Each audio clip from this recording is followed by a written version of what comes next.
And now, friends, today we come to the 29th chapter of Genesis, and if you have your Bible, you'll want to turn there. And we left off in the 28th chapter. You remember this man Jacob had to leave home post-haste. In fact, he took French leave. He had to go because his brother was going to kill him. And his mother sent him, together with the father, Isaac, back to Uncle Laban that he might get a wife back there. That's where Isaac had gotten his wife, Rebekah, and so they are sending Jacob back there, and he's on his own. And he's a clever boy, and he's demonstrated that cleverness, and even that night he was so homesick, God appeared to him to comfort him and made these wonderful promises to him, transferred them, the ones he'd given to Abraham, Isaac, and to Jacob. Now they are given to Jacob. And then, lo and behold, the next day, if he doesn't make a vow with God and trades with him, and he says, if you'll take care of me and do this for me and bring me back here, then I'll do this for you. Well, believe me, friends, God already told him that. And if it depended on Jacob's faithfulness, I'm afraid he'd never receive very much from the Lord. After all, isn't it all by grace? And that's the way you and I got saved. We never deserved it. If we did, none of us would ever be saved. Now, over chapter 29, I'd like to write Galatians 6, 7, and 8. Be not deceived. God is not mocked. For whatsoever a man soweth, that shall he also reap. For he that soweth to his flesh shall of the flesh reap corruption. But he that soweth to the Spirit shall of the Spirit reap life everlasting. And probably the popular title that we ought to put over this chapter is, Chickens Come Home to Roost. Now you'll see, beginning in this chapter, Jacob begins to reap the harvest of his evil doing. And you will also find that this is a universal law of God, that whatsoever a man sows, that shall he also reap. Now, if the Bible teaches anything, it teaches that this is true, and it's true in any area of life. You sow corn, you get corn. You sow cotton, you get cotton. You sow wheat, you'll reap wheat. If you sow tares, you'll reap tares. And you'll find out that that runs all the way through Scripture in every field. For instance, Pharaoh slew the male children of the Hebrews. And what happened? Well, his own son was slain by the death angel. Ahab slew Naboth in cold blood, and the dogs licked the blood of Naboth. And Elijah came to Ahab and said, look, the very same place that dogs lick the blood of Naboth, the dogs are going to lick your blood. And Ahab, I think, rather smiled at that and said, well, I'll keep away from that place. But it just happened to be literally fulfilled. You remember David found that this was an inexorable law that was applicable to his own life in reference to his sin. He committed a sin, a terrible sin. God forgave him, yes, but may I say to you, chickens come home to roost. What you sow, you reap. And his own daughter was raped, and his son slain. Even Paul the Apostle, he felt the weight of this law. He gave his consent to the stoning of Stephen. And what happened? Well, Paul was taken outside the city of Lystra and stoned and left for dead. But this man Jacob is really the classic example, and we're going to see that. And I mention all of this at the beginning of this chapter. Now, will you notice, this man Jacob is rather cocky. He has practiced deceit. He would stoop to use methods that were just a little shady to accomplish his purpose. He was proud of his cleverness. And now will you note verse 1, chapter 29 of Genesis. Then Jacob went on his journey and came into the land of the people of the east. Now he leaves Bethel, goes on his journey, and after a period of time, I do not know how long, why he arrived in the land of Haran, and he looked, and behold, a well in the field. And lo, there were 3 flocks of sheep lying by it. For out of that well they watered the flocks, and a great stone was upon the well's mouth. And thither were all the flocks gathered, and they rolled the stone from the well's mouth, and watered the sheep, and put the stone again upon the well's mouth in his place. You see, water is a very important item in that country, and still is. There's not too much of it in many places, and it has to be husbanded, and it has to be protected.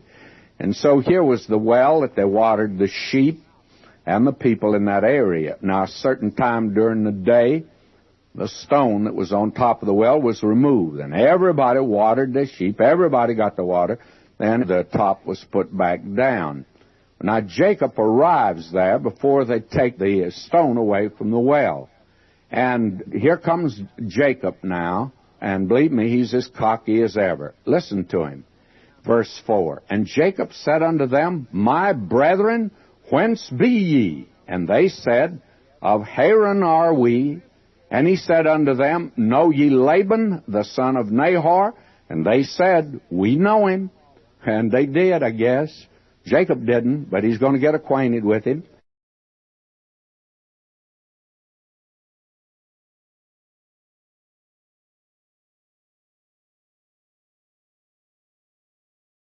Verse 6, And he said unto them, Is he well? And they said, He's well. And behold, Rachel his daughter cometh with the sheep. And he said, Lo, it's yet high day, neither is it time that the cattle should be gathered together. Water ye the sheep, and go and feed them. Here, Jacob has just arrived in the land, and he's telling them already how to water their sheep, how they should do. This is typical of him, by the way.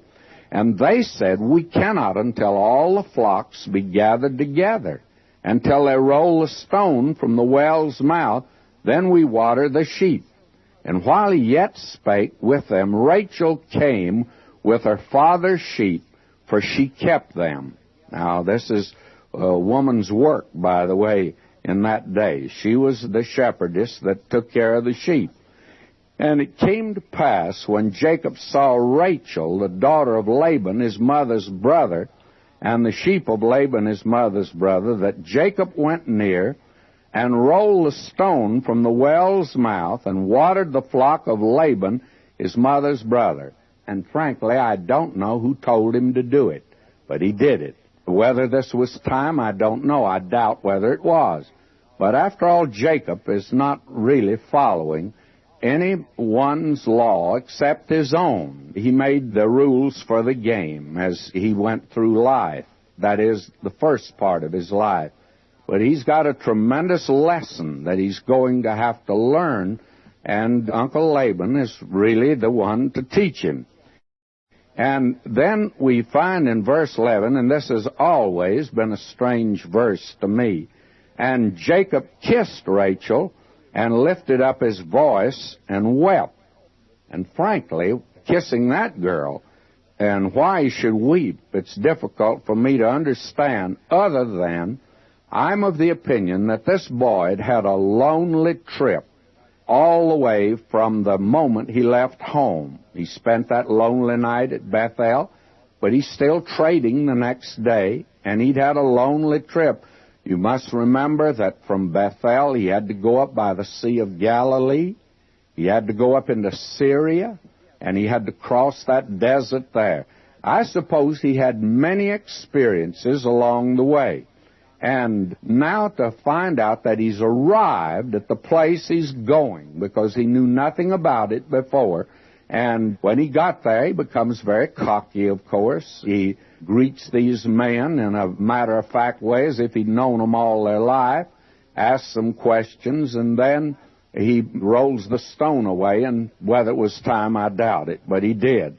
And I imagine that he's so welled up with emotion that when he greeted this girl, Rachel, and he kissed her, and he wept. I suppose that that would be the only way that you could explain it. But I'm sure the next time that he did, he didn't weep. Now, verse 12, And Jacob told Rachel that he was her father's brother. And you notice father's brother actually means nephew, the Hebrew does not make a lot of the distinctions that we make today. We've got it reduced down to whether a person is a kissing cousin or not. Well, in that day, they didn't have it. If you're related, you're related, and that means you're a brother. And that's the way that it's translated here, and quite properly so. But he is actually his nephew, that he was her father's brother, and that he was Rebekah's son. And Rebekah was the sister of Laban. And she ran and told her father. And it came to pass, when Laban heard the tidings of Jacob, his sister's son, that he ran to meet him, and embraced him, and kissed him, and brought him to his house, and he told Laban all these things. I imagine that he had quite a bit to talk about, the trip that he had made, how he'd left home, and how, I'm not sure, but what he entertained them at dinner with the story of how he tricked his brother, how he got the birthright, and how he got the blessing, how he used trickery to do it, and how clever he was, and probably about that night at Bethel. Well, he told Laban all these things. And Laban said to him, "Surely thou art my bone and my flesh." Laban was convinced now this was his nephew, and he says, "You're my relative. Come in, make yourself at home." And he abode with him the space of a month. Now, he's there for a month. And what happens? Well, he's not working. He's, after all, the nephew that's come from a far country, and he's come over to visit his uncle. And I suppose that he felt like he ought to have free board there. And during that time, why, he's been courting this girl, Rachel. At least he's certainly been casting his eyes in that direction. And I think she was casting her eyes in his direction. And now, one morning at breakfast, and I think that's when this took place, notice verse 15. And Laban said unto Jacob, "Because thou art my brother, shouldst thou therefore serve me for naught? Tell me, what shall thy wages be?" And this Uncle Laban is pretty clever. Now, who has said anything about going to work? Jacob hasn't. And Uncle Laban, in a very tactful way, at breakfast, he says, "Now, Jacob, my nephew, I don't want you to work for me for nothing. I'm going to pay you." Well, who said anything about going to work? Jacob hadn't, but Laban had. And frankly, you don't live with Laban a month without making some sort of an arrangement to pay you board. Uncle Laban was clever also, and he now is going to deal with his nephew. And Laban had 2 daughters. The name of the elder was Leah, and the name of the younger was Rachel. Now, we are introduced to another daughter here, Leah. And actually, Uncle Laban has been watching this boy, and he's noted that this boy, his nephew's, become very much interested in his daughter. That is, in Rachel, the younger daughter. You can understand why. The next verse tells us, verse 17, Leah was tender-eyed, but Rachel was beautiful and well-favored. And that means, again, here's another very beautiful girl, and that's Rachel. But Leah was tender-eyed, and that's the way of saying she was not so beautiful at all. I remember years ago in college reading in Greek, and especially in some of the plays, for instance, Euripides, you find out that when the fellow wanted to say something very nice about his girl, why, the thing he said to her, that she was cow-eyed, that she had the eyes of a cow. Well, I always laughed at that. To me, I would turn that over before I would decide that was a compliment. But have you ever looked in the eye of a cow recently? Well, the next time you meet a cow, you take a look at the eye. They're generally very beautiful. Now, I've never seen a cow that I thought had ugly eyes since I'd read that. And so the way that you would describe in that day a person, that is a woman. She would be cow-eyed, that means beautiful, or tender-eyed, meaning that she was sort of an ugly duckling. So Laban had these two daughters, and it's obvious now that Jacob is in love with Rachel. In fact, verse 18 reads, "And Jacob loved Rachel and said, I'll serve thee 7 years for Rachel, thy younger daughter." And he was quite moon-eyed himself. And so that morning at breakfast, when Uncle Laban suggested he go to work, he had something in mind himself, and he knew the boy was in love with the girl. And so he said, "Now, what shall your wages be?" And Jacob said, "Well, if you don't mind, I'd be willing to serve you 7 years for Rachel." And this man Laban is for driving a pretty hard bargain. And that's what he does. And Laban said, "It's better that I give her to thee than that I should give her to another man. Abide with me. That'll be all right with me if you'll serve me." And this is about one of the loveliest things that's said about Jacob. Frankly, the only part of this man's life, in the early part of it, that has anything in it that's beautiful or fine or noble is his love for Rachel, and that is outstanding. Listen to this, verse 20. "And Jacob served 7 years for Rachel, and they seemed unto him but a few days for the love he had to her." You can see this man working. I tell you, Uncle Laban had him working, and he did many things. Worked out in the cold, out in the rain, out in all sorts of weather. But he always thought of that girl Rachel, and there she was to meet him and to greet him, and he's in love with her. And Jacob said unto Laban, "Give me my wife, for my days are fulfilled, that I may go in unto her." And Laban gathered together all the men of the place and made a feast. And it came to pass in the evening. Now notice what Uncle Laban's doing. This is a dirty trick. That he took Leah, his daughter, and brought her to him, and he went in unto her. Now at the marriage ceremony in that day, the way that it was done, the woman was veiled, entirely veiled. You couldn't see her at all. And so poor Jacob didn't see the girl he's getting until he got in the tent. And he lifted the veil. And lo and behold, it wasn't Rachel. It was Leah. And I wonder if that very moment when he saw he'd been tricked, I wonder if he didn't recall something, that he was the younger, and he pretended to be the elder to deceive his own father, and he deceived his father, and that's the reason he had to leave home, and he got the blessing, and it was a good trick he had pulled. But you see, God doesn't go in for that type of conduct. God doesn't approve of it. God had promised him the blessing, but he's got to get it God's way. And so what happens? Well, the thing that happens is just simply this, that chickens are now coming home to roost. He pretended to be the elder, and he was the younger.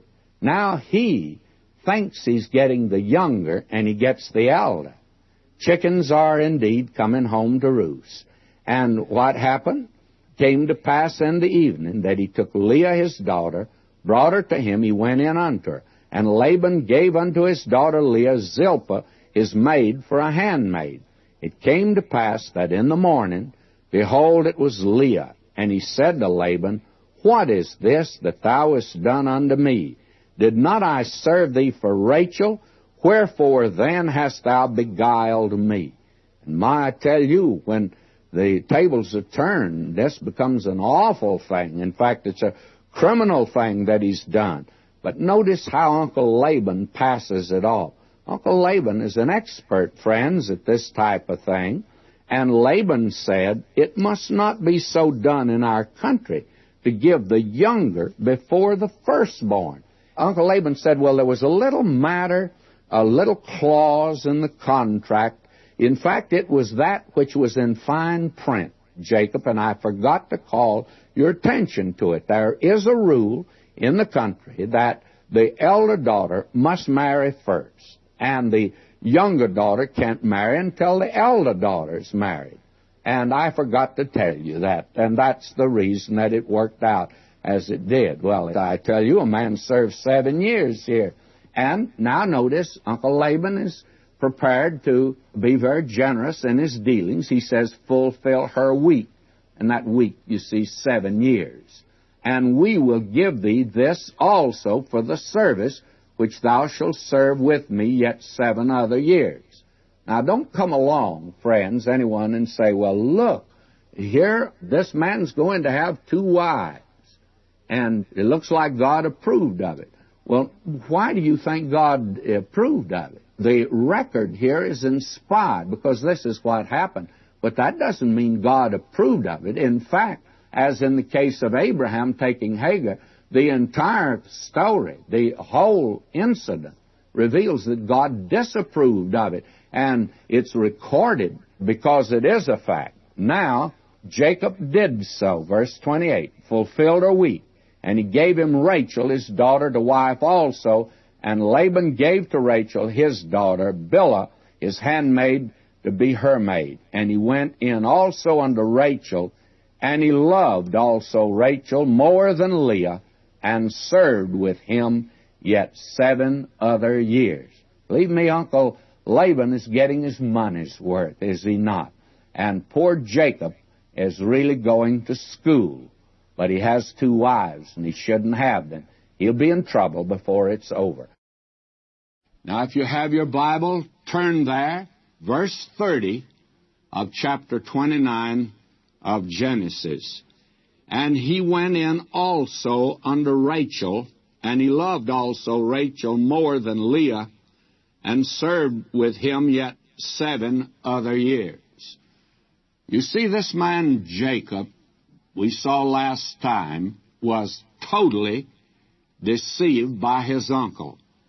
His uncle promised him that he would give him Rachel if he would serve 7 years. And he served those 7 years faithfully. And what did he get? Well, he got Leah. And believe me, he got the short end of the stick. Poor Jacob was certainly disappointed. And after all, you must recall that he put one over on his father, and he shortchanged his own brother. He pretended to be the elder when he was the younger. Now he's given the elder when he thought he was getting the younger. So he has to serve now 7 more years. And he's learning that chickens do come home to roost, and that whatsoever a man soweth, that shall he also reap. Now, Uncle Laban made him serve twice as long as he originally agreed to, and that was long enough. But believe me, this is a long time. 14 years he served. And that gives him now 2 wives, somebody says. And that's right. And somebody else is going to say, well, it's in the Bible. God must approve of it. Now, God doesn't approve of everything that's in the Bible. That may startle some of you, but God didn't approve of the devil telling a lie. God didn't approve of David telling a lie. And God didn't approve of David's sin. He judged him for it. But the record is inspired. And the thing that's inspired here are not the thoughts. The thing that's inspired here is the record, or the words. And this is an accurate record that he did have 2 wives. And this is the way it came about. And that's where inspiration comes in, friend. It doesn't mean God approved of everything that's in the Bible. God disapproved of this. And let me say this to you. This man had plenty of trouble in his family from here on out. And it all goes back, of course, to his own methods that he had used, which God could not approve. Now, in verse 31 and 32, and let me read them. And when the Lord saw that Leah was hated, he opened her womb, but Rachel was barren. And Leah conceived and bare a son. She called his name Reuben. For she said, surely the Lord hath looked upon my affliction. Now therefore my husband will love me. And so Leah is a pretty sad person because she knows that her husband loves her sister more than he loves her. And now she becomes the mother of Reuben. And that must have brought joy to her heart because he's the eldest son. He was not the one in the line that was to lead to the Lord Jesus Christ. Actually, the one that's to lead to Christ will be Judah. And that was the last son that Leah had. You see, Leah had 4 sons. She had Reuben, and then in verse 33 here, she had Simeon. Verse 34, the record that she had Levi. And so actually, she had some of the outstanding boys of the 12 sons of Jacob. And the 4th son in verse 35 here is Judah. And out of Judah is the one that is to furnish the kingly line. David was in this line, and then later on, of course, the Lord Jesus Christ himself.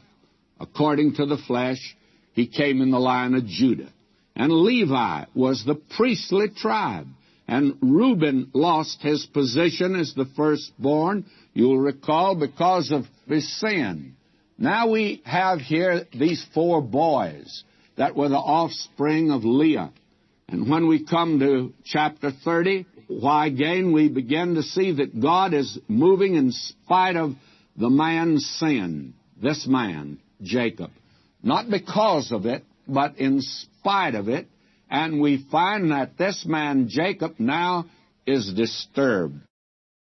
Let me read chapter 30, verse 1. And when Rachel saw that she bare Jacob no children, Rachel envied her sister, and said unto Jacob, Give me children, or else I die. You see, a woman in that day was disgraced, unless she did have offspring, and the more she had, maybe not the merrier, but the more the better it was for her. That is, her position. Now notice verses 2 and 3. And Jacob's anger was kindled against Rachel, and he said, Am I in God's stead, who hath withheld from thee the fruit of the womb? And she said, Behold my maid Bilhah, go in unto her, and she shall bear upon my knees, that I may also have children by her. Well, again we see this was the practice of that day.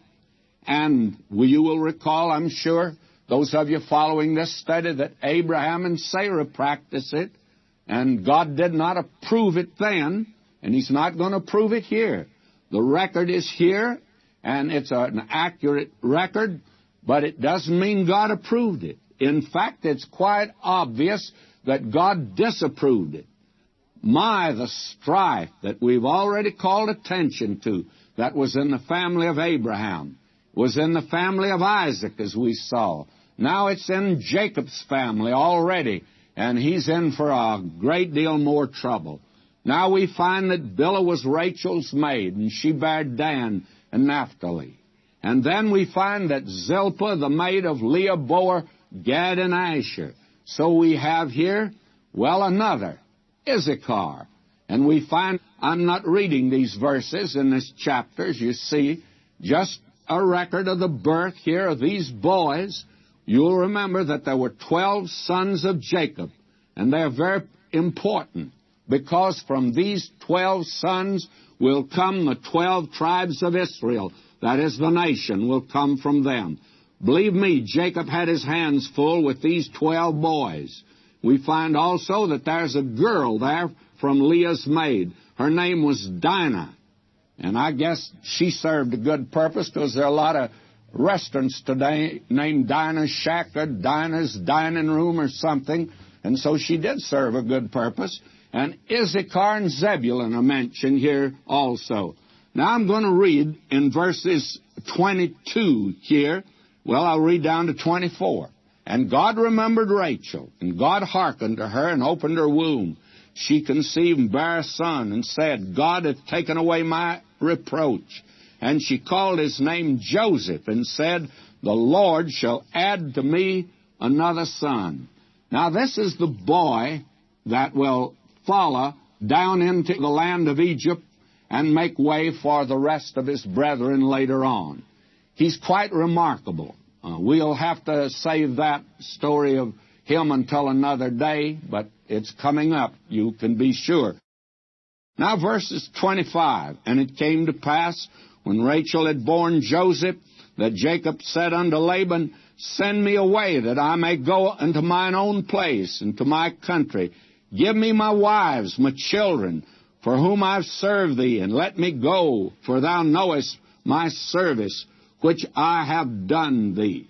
Well, this is quite remarkable here, by the way, because we're going to see that this man Laban had really mistreated his son-in-law and his nephew Jacob. And listen to Uncle Laban here. You see, he's not going to be through. You can be sure of that. Jacob wants to get away. And now Uncle Laban says in verse 27, And Laban said unto him, I pray thee, if I found favor in thine eyes, tarry. For I have learned by experience that the Lord hath blessed me for thy sake. Now, this is something quite interesting. This was something that you will recall that Abimelech, king of Gerar, found out when Isaac was in his midst. He was blessed because of his presence. And this is something now that Uncle Laban has discovered, that God is with Jacob and he's blessed him. And Uncle Laban said, Now, look, my boy, don't rush off. Don't leave me. Just hang around. And I've been blessed, and I want to raise your wages. I'll pay you more. Listen to him in verse 28. And he said, Appoint me thy wages, and I'll give it. And I tell you, Jacob ought to know by now that any time Uncle Laban made a deal, that he was the one that came off the winner. Not the other fella. But Jacob's learned the lesson. Jacob wants to leave. Uncle Laban says, I'll pay you more. And now he said to him, Thou knowest how I've served thee, and how thy cattle was with me. For it was little which thou hadst before I came, and it's now increased unto a multitude, and the Lord hath blessed thee since my coming. And now when shall I provide for mine own house also? In other words, listen to Jacob. You talk about a man complaining. He's singing the blues. In other words, he's saying here, all I've got out of all of this service for you are 2 wives and 2 maids to the wives, and I've got a house full of boys. In fact, he's got 11 boys now. Now, what in the world is he going to do? How's he going to feed them? And he says, God blessed you and he prospered you, and I don't have anything. In other words, you're the one that's prospering and I'm not. And now Jacob says, and will you listen to him?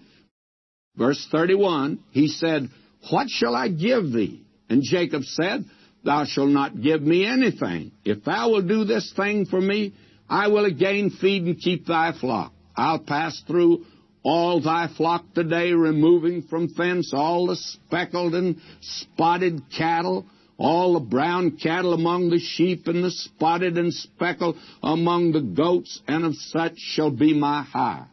In other words, the pure breed will be Laban's, but that which is just a half-breed, or not breeds at all, that are not blue-ribbon cattle, I'll take those if you'll give them to me. And that's all that you'll need to do. These are the off-breeds. They were not purebred by any means. And he said, you let me have these, that'll be my wages. Now that sounds like a pretty good proposition. Verse 33 now, and let me read. So shall my righteousness answer for me in time to come, when it shall come for my hire before thy face, every one that's not speckled and spotted among the goats and brown among the sheep, that shall be counted stolen with me.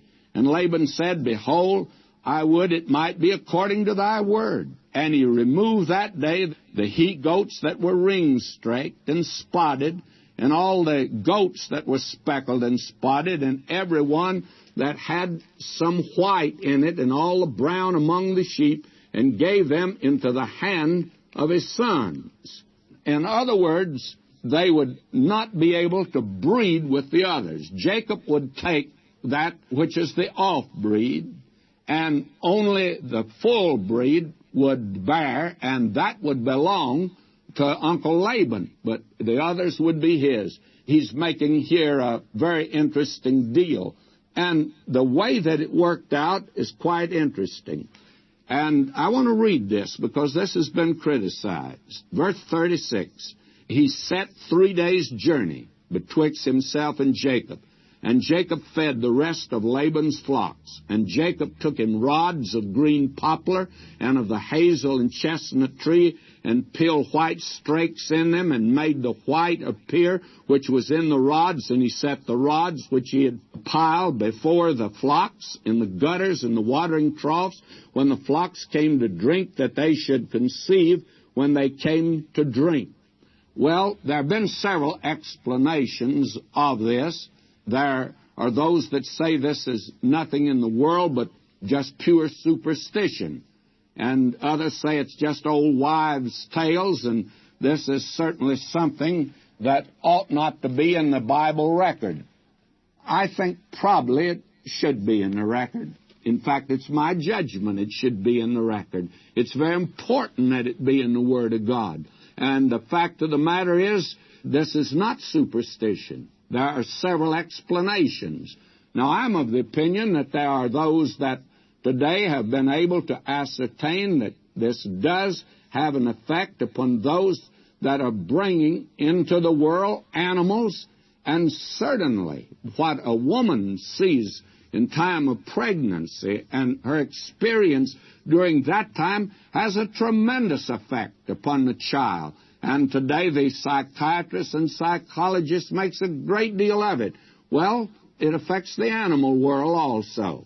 Now, I do not intend to go into that particular phase of it, but there are things that, frankly, I can't explain. And I don't know that anybody that can explain them. If they can, they ought to explain them to me, because I'm in the dark.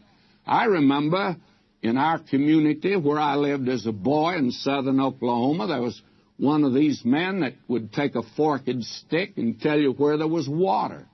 And everybody in our neighborhood, when they wanted to drill a well, they called for him. He came along with a forked stick, and the interesting thing is that every time they called him in and he picked out a spot, they drilled for water where he said, and they got water. Now, I don't know whether they would have got water if they hadn't called him in. I don't know. All I know is that there was a very strange procedure. It sounds superstitious to me, but it seemed to work.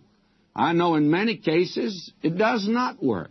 But I found out that there are a lot of scientific cures today that they give, and they don't work.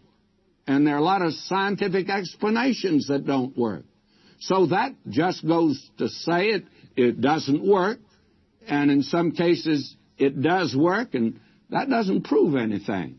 All I'm trying to say is, don't rule this out as being superstitious.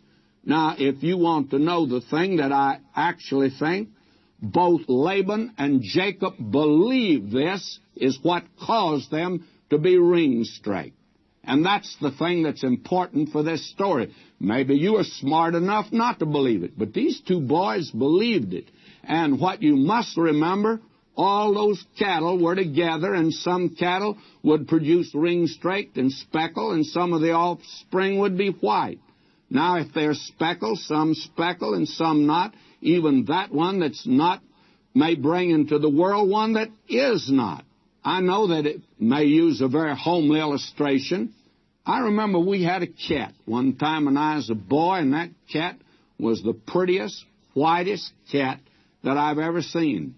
Now, she had a bunch of kittens, and there were a lot of them just speckled, you know, just like the cattle, and several were perfectly white. And lo and behold, in that litter, there was one that was as black as ink. Now, you tell me how he got in there when his mama was a white cat, just a snow-white cat, and here she has a black kitten, and yet others speckled and others white. Well, I know she must have met a black cat somewhere, but I do know this. Why did one be perfectly white and one black? Well, that's what's happening with these cattle. I don't understand all that myself, and I don't propose to try to explain it. All I say is, this is the record that is here. These men believed it, and Jacob is using trickery again, regardless of whether there's value in it or not. He's using trickery. Now, he's been quite a trickster, you can see, but he's met an uncle that's a better trickster than he is. And he's trying now to make a comeback. Well, may I say to you, poor Jacob, because he came there with just a walking stick, and when he leaves with quite a few possessions. Now, God is calling him to leave. And before we leave the chapter, I think probably I ought to call attention to this. It may be mechanical about these boys, but here you have the mention of the 11 sons. And that's important, because these 11 sons are the sons that are going to constitute the 12 tribes of Israel. Now, in chapter 31, Jacob now leaves Laban without giving notice, and he takes French leave, and they don't even have a farewell party. And Jacob and Laban then make a contract not to defend or hurt each other. Then they separate in an outwardly friendly manner. Now, this is a rather lengthy chapter that we come to. Here it has 55 verses, chapter 31. We're going to save most of it for next time. But here's the other side of the coin. God wants to get him out of that land. He recognizes that the influence there is not good for Jacob and this growing family that's coming along for these boys, because these are to be the heads of the 12 tribes of Israel, and God is anxious to get them out from that environment and back into Abraham's country, the country he had promised to Abraham. And God now is calling Jacob to return. And you'll notice here, as we come into chapter 31, you'll see that Jacob now is getting more than Uncle Laban is getting, and he doesn't like it, and his sons don't like it either. That is, Laban's sons.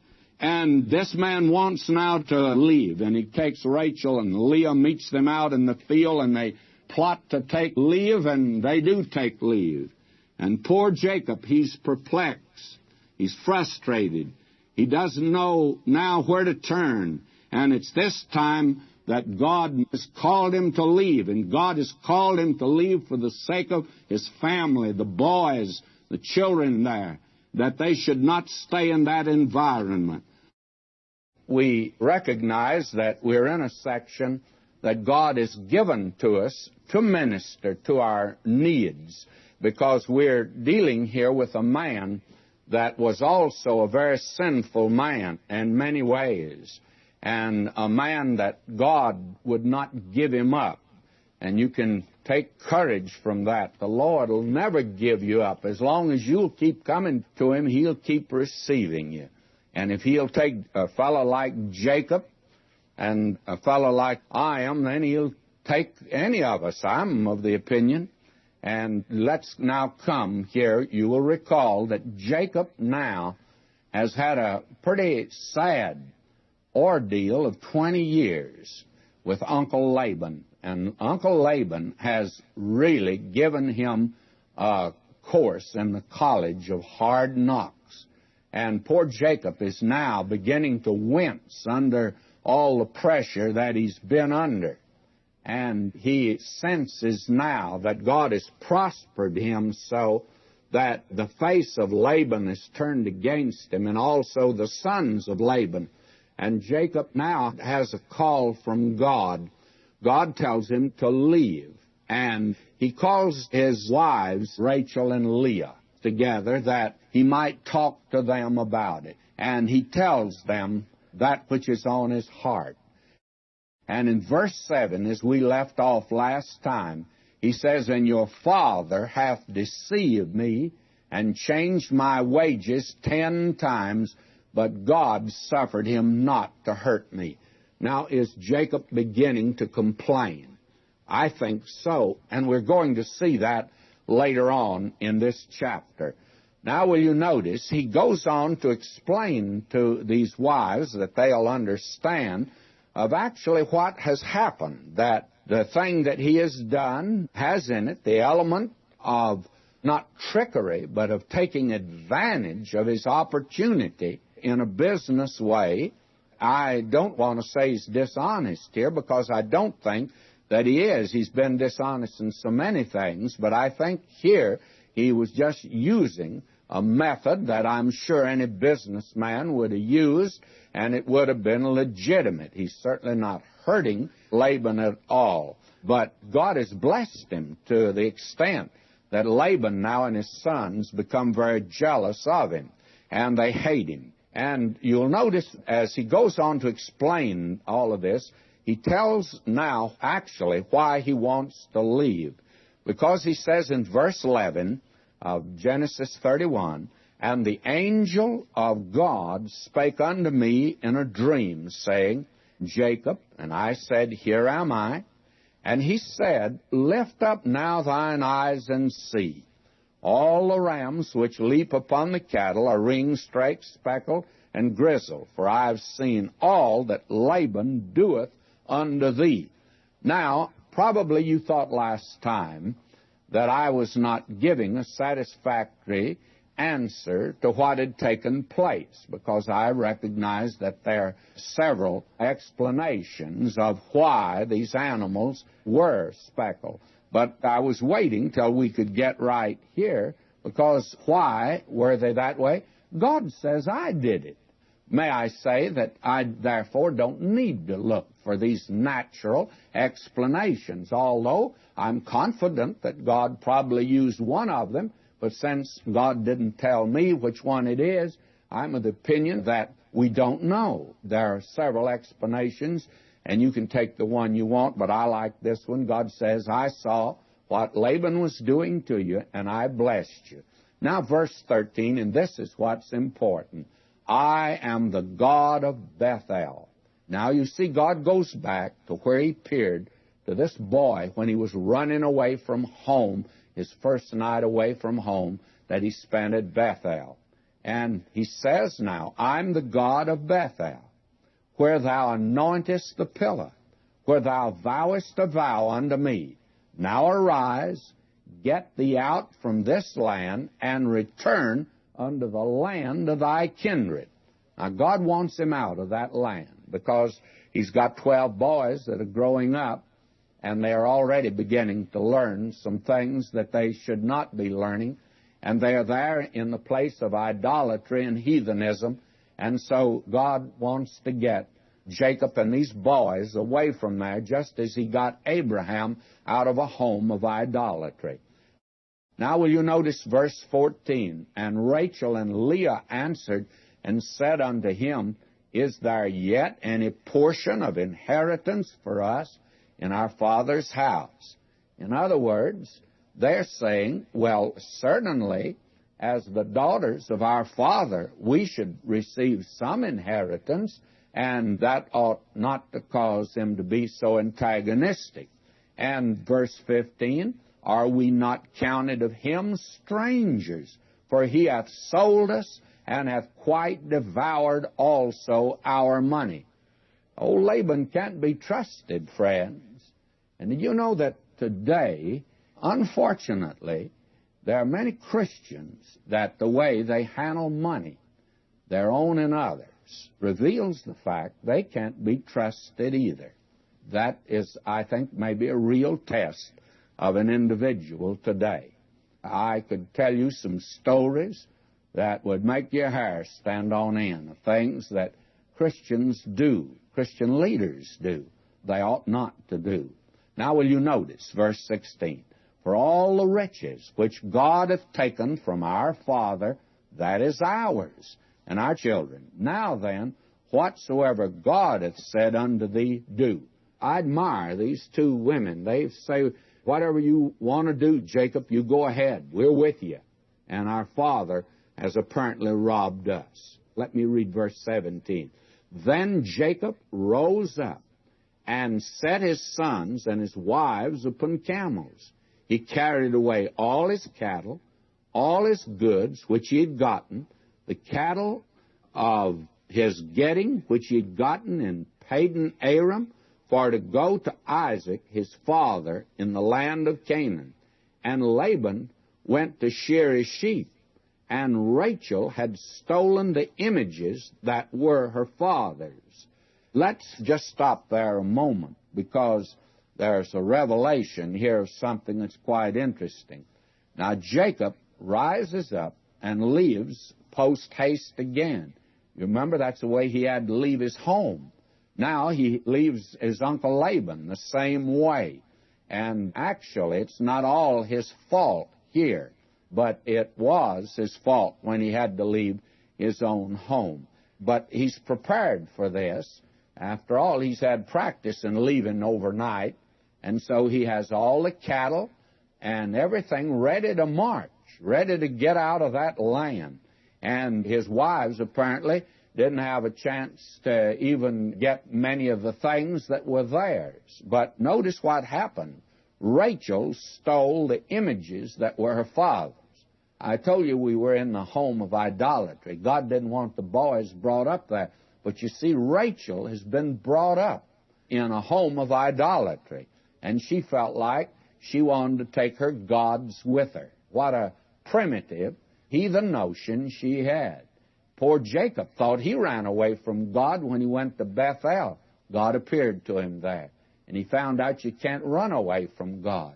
In fact, David wrote about that. David said, though I make my bed in Sheol, why, I don't get away from God. Death won't separate you. Though you go to the height of heaven, you'll never get away from Him. And you can't get away from Him but going to the moon.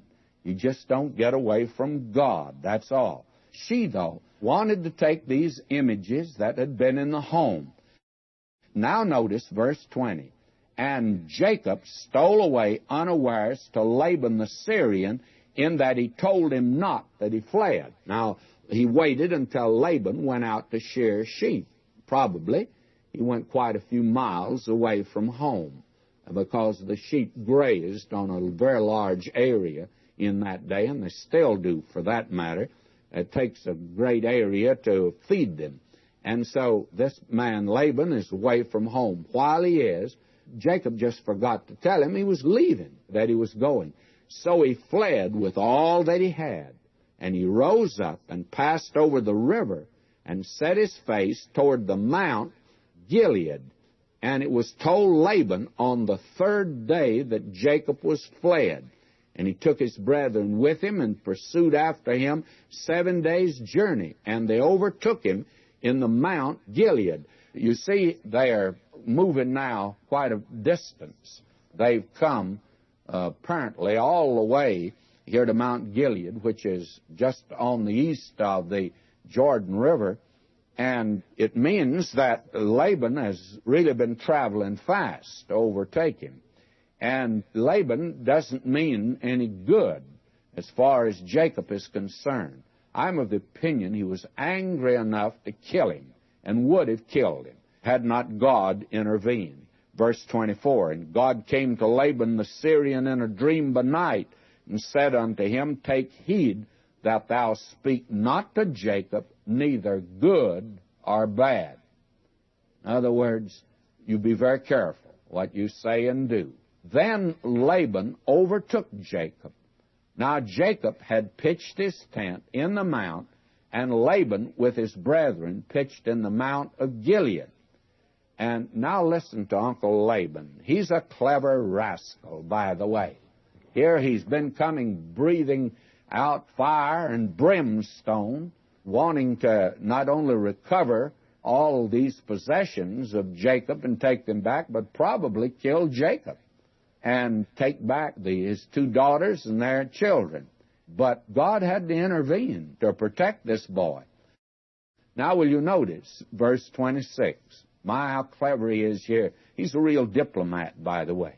And Laban said to Jacob, what hast thou done, that thou hast stolen away unawares to me, and carried away my daughters as captives taken with the sword? My, that ought to make Jacob feel pretty bad that he had run away like that. Wherefore didst thou flee away secretly, and steal away from me, and didst not tell me, that I might have sent thee away with mirth, and with songs, and with tabret, and with harp? Why, Uncle Laban says, I would have given you a wonderful send-off party. I would really have had a great celebration, and we would have given you a fond farewell. That's what he's saying now. I don't think he would have done it.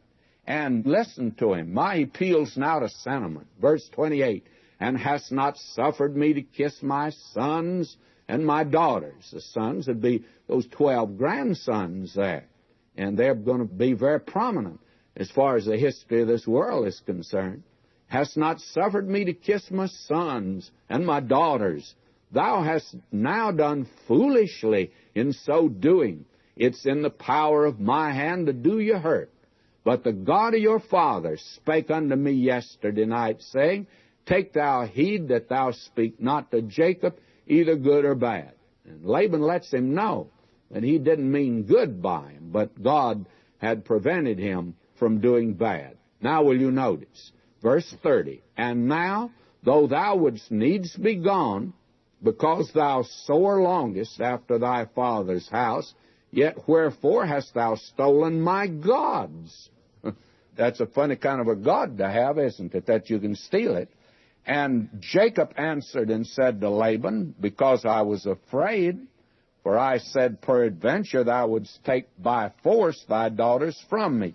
Now, he's not answering that he had taken the gods. He didn't know that Rachel had taken them, actually. What he's answering is this: Why did you run away without letting me know and giving you a party? He says, I was afraid that if I wanted to go, that you wouldn't let me take your daughters, my wives, and my family, and that which belonged to me. You wouldn't permit it. Verse 32, With whomsoever thou findest thy gods, let him not live. Before our brethren, discern thou what is thine with me, and take it to thee. For Jacob knew not that Rachel had stolen them. You see, Jacob is so sure that they haven't done a thing like this. And if you think Laban believed Jacob, you're wrong. He didn't believe him. Jacob didn't believe Laban either. They had no confidence in each other. That had been a nice, pleasant little 20 years, had it not. Now notice, and Laban went into Jacob's tent, and into Leah's tent, and into the two maidservants' tents, but he found them not. And I expected one of his daughters to be the one that got them.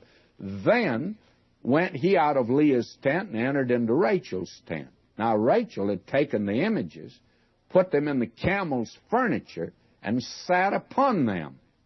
Quite a clever girl herself, isn't she? She's sure a daughter of her father. And she had taken them and put them in the camel's furniture, that is, that which went on the camel's back, and then she sat down on them. And Laban searched all the tent, but found them not. And she said to her father, listen to her now, let it not displease my lord that I cannot rise up before thee, for the custom of women is upon me. And he searched, but found not the images. Why? Well, she's sitting on them. She says, I'm sorry, but I can't get up. Don't feel well today. And she's sitting on them. May I say, this is truly a very realistic setting that's given to us here of this family. Now, will you notice verse 36? And Jacob was wroth and chode with Laban. And Jacob answered and said to Laban, What is my trespass? What is my sin, that thou hast so hotly pursued after me?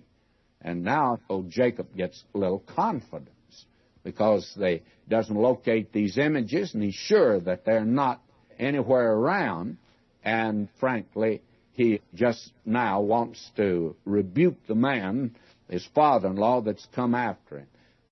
Now will you listen to his complaint? Here is the course that he passed, and he's now getting his college degree, his degree from the College of Hard Knocks. And will you listen to this here? Verse 38, This 20 years have I been with thee. Thy ewes and thy she-goats have not cast their young, and the rams of thy flock have I not eaten. In other words, he didn't even get his meals. He had to pay for that. That which was torn of beasts I brought not unto thee. I bear the loss of it. Of my hand didst thou require it, whether stolen by day or stolen by night. And he couldn't even get any insurance. When a lamb was stolen or killed by a wild animal, why, Jacob had to pay for it. Believe me, this Laban, he's a hard taskmaster, is he not? Now listen to him, verse 40. Thus I was, in the day the drought consumed me. He didn't get a vacation in summer. And the frost by night. And when it got cold, he still had to stay out with the sheep and with the animals. And my sleep departed from mine eyes. Many nights he had to watch to protect the flock. Now listen to him, verse 41. Thus have I been 20 years in thy house. I served thee 14 years for thy 2 daughters, and 6 years for thy cattle, and thou hast changed my wages 10 times. Here's what's happened to this man. Here is the man that was clever, and this is the man that thought that he could get by with it. But actually, he didn't get by with it. God didn't let him get by with it because, frankly, God has made it very clear. Whatsoever a man sows, that shall he also reap. Jacob refused submission to God at home, and he now has to submit to his uncle. Jacob came to receive a wife and dignity, and he was made a servant because God respects the rights of the firstborn. And Jacob deceived his father, and he's deceived by his father-in-law. Jacob the younger became the older. He found out that he was given the oldest when he thought he's getting the younger. He revealed a mercenary spirit that displayed in the way he got the birthright. And Jacob allowed his mother to cover his hands with the skins of kids of goats. And later on, we're going to see his own sons deceived him in the same way. They killed a goat and dipped Joseph's coat of many colors in it. He deceived his father about being the favorite son, and he was deceived about his favorite son, Joseph. God says, whatsoever a man sows, that shall he also reap. Now he leaves Laban. They bid each other goodbye, and they're going to make a contract. Let me read now, verse 42. Except the God of my father, the God of Abraham, and the fear of Isaac had been with me, surely thou hadst sent me away now empty. God hath seen mine affliction and the labor of my hands, and rebuked thee yesterday night. Now Jacob has his day in court, and he lets Laban have it now. And Laban answered and said unto Jacob, these daughters are my daughters, these children are my children, these cattle are my cattle, and all that thou seest is mine. And what can I do this day unto these my daughters or unto their children which have been born? Now therefore come thou, let us make a covenant, I and thou. Let it be for a witness between me and thee. And Jacob took a stone and set it up for a pillar. And Jacob said unto his brethren, gather stones, and they took stones. And now they make a contract. Verse 48, and Laban said, this heap is a witness between me and thee this day. Therefore was the name of it called Gilead and Mizpah. For he said, the Lord watch between me and thee when we're absent one from another. And this has been used by young people's groups as a benediction and other groups. And I don't think it ought to be used that way, because this is actually a contract between two rascals that they're going to quit stealing from each other and work on somebody else. The Lord watch between me and thee. In other words, may the Lord keep his eye on you so you won't steal from me anymore. That's exactly what these men are saying.